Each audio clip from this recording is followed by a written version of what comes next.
Same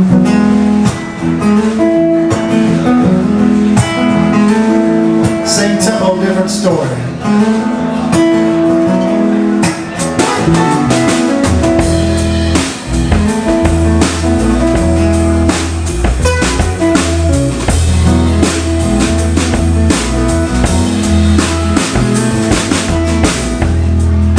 We were born before the wind, so much younger inside.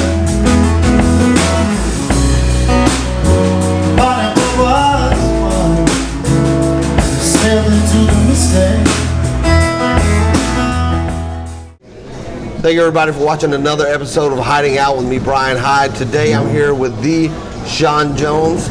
We're going to talk about his music in general, and his new tour that he's about to take off on tomorrow. So, Yes. Shawn, how's it going, man? How are you? Good to see you. Doing well. Thanks for being with me today, man. Thanks for having me. So let's talk a little bit about Shawn Jones and this upcoming tour. Sure. Well, as you said, I'm leaving tomorrow morning at about 8 a.m. All right. That is the flight time. Okay. So when we're done with our gig tonight, there's no sleep involved. Right. No rest for the weary, right? That's right. Or the willing, I suppose. Or the wicked, as they say. I've got 10 days in Italy. This is my 11th tour of Italy. Right. And 5 days in Switzerland. Nice, nice. So if I'm going to catch one of your shows, I better hurry up and empty the bank account and get over there, right? Well, either that, just wait till I come home in a month. There you go. There you go. I know it'd be pretty cool to watch you in Italy, though. It's fun. We have good times over there. Very nice. So you've been in the music industry for? Well, I started playing at 9. Okay. And I've been touring professionally for 26 years. Nice. I've been playing professionally for 31. Wow. Yeah. Okay. Playing guitar for 42. Wow. So basically, I came out of my the mom, wound playing. Yeah. Early. You were playing before he came out. He was playing before he came out of the wound. Yeah. And so you play with people like B.B. King. Some of them I've opened for. Some I've played with. Right. But mainly the opening gigs. Yeah. Yeah. B.B. King, Bonnie Raitt. I've done some shows with Joe Bonamassa. I did 20 dates with Robert Cray a year and a half ago, all across England and Scotland, which was amazing.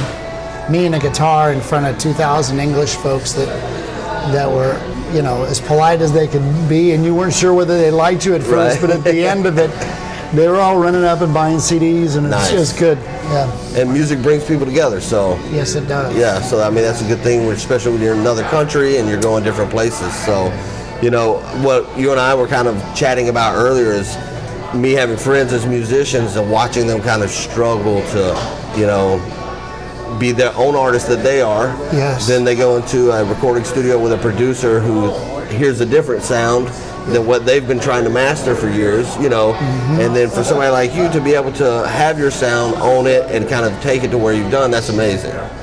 Yeah, I mean, early on I did work with a couple of different producers. Back in the mid-'90s, I was signed to Chrysalis. Okay. And I worked with a guy named Alan Mercatani, who is known around here quite a bit as B.B. Chung King. Okay. He passed away a couple of years ago, and his co-writer buddy was Dennis Walker, who wrote all the big Robert Cray hits. Okay. Like Smoking Gun and Don't Be Afraid of the Dark, songs like that. And so it was ironic that when I got a chance to work with Robert, I'd already done a record with a guy that wrote his biggest songs back in the 90s.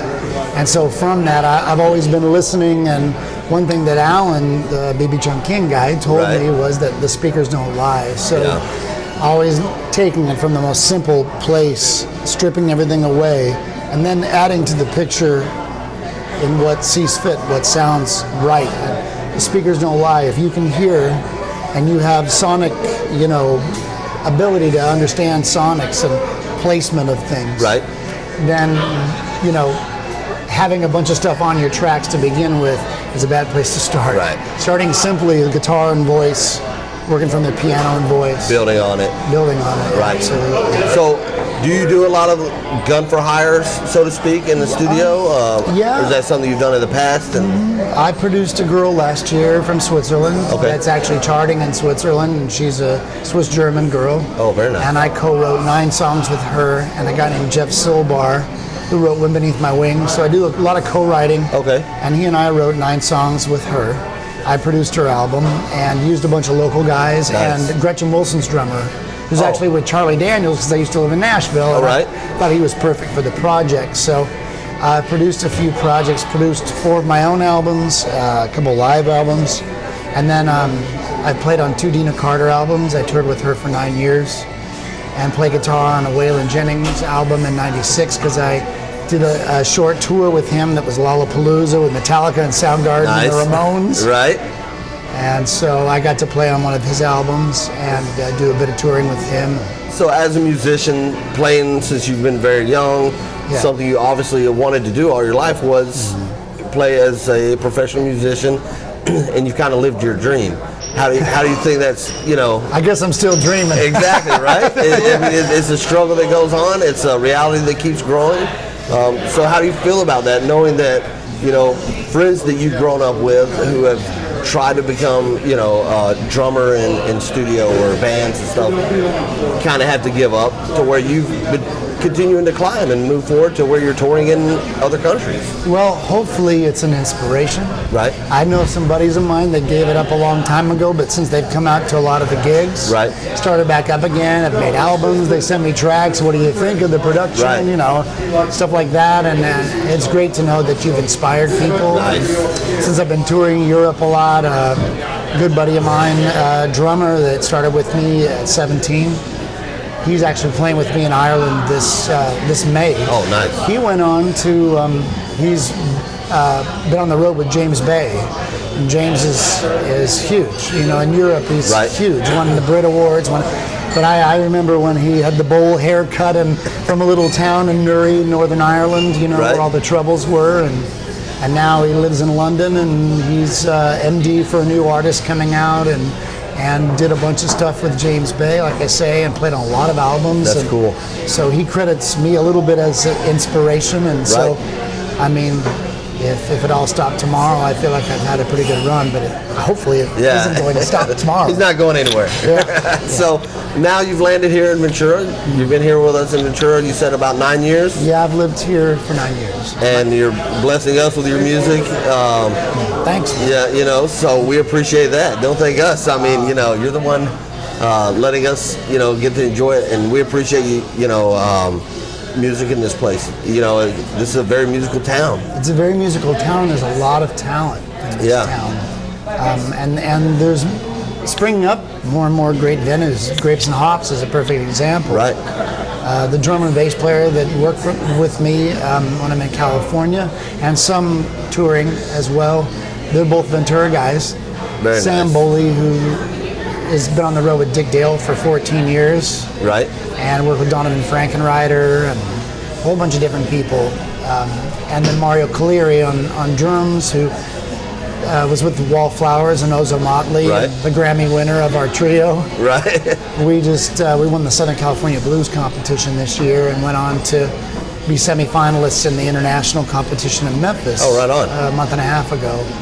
So, I've met some great musicians. So blues country was kind of your genre. That's kind of blues country roots. I lived in Nashville for a long time, and my dad raised me on Chuck Berry, rest his soul, who we just lost. And Waylon and Willie and Hank Williams. Yeah. And for me, later on in life, to get to introduce my father to Waylon Jennings. Yeah, that's amazing. You could have closed the book then. Yeah. But that was really awesome. Growing up in Georgia, watching Dukes of Hazzard. What part of Georgia? Just a little town called Stockbridge, south of Atlanta. Okay. But Atlanta's a great scene. I love Atlanta and the music there. But growing up watching Dukes of Hazzard, listening to Waylon Jennings every time, you know what I mean? So I got to eat eggs in Waylon's dining room, looking out the window at General Lee. You're kidding? No, I swear to God. See, that's amazing. Yeah, you could have closed the book for me then. I got a picture of me, my mom, and my brother. My brother's probably 4, I was probably 2. Standing next to General Lee when we were kids at a state fair. So to get to hang out with Waylon Jennings and have breakfast and stare at the General, that'd been amazing. The reason why I had breakfast with him is because we had just got back from Willie's 4th of July picnic. I'll tell you a quick story. And so it was time for everybody got off the bus because Right. Waylon's driveway was big enough to pull his bus up in there. And then everybody got off the bus, got in their cars, and went home. And I couldn't find my keys. So here I am stuck on Waylon's property, and it's like 2 below zero, and there's a guard shack. And I went into the guard shack, and I'm like, oh man. So I had to fall asleep in the guard shack, or tried to anyway. And I get a phone, there's a little dial phone in the guard shack. Right. And it rings at about 8 o'clock in the morning. And I pick up the phone and he goes, Haas, what are you doing in there? I said, I lost my keys. I can't leave. I'm sorry, Waylon. He goes, son, come on in here and get you some eggs. And so that, Hey, however you got to get in, right? Hey, man, whatever. That's a good story right there. I mean, that's one. I got a few of them, but we'll stop there. Yeah. So we got to keep it PG. You know what I mean? Yeah, so, sure. you know, I want to thank you, Shawn, for Hey, you're welcome. sitting down with me today and having this conversation. Thank you, too. ShawnJonesMusic.com. You can find Shawn there. He's going to be touring in Europe starting tomorrow. He's going to take off. Yep. And I appreciate you guys watching another episode of Hiding Out with me, Brian Hyde. Remember to like, subscribe, share this video, and check out Shawn's music. You'll love Stay inspired. it. You'll love it.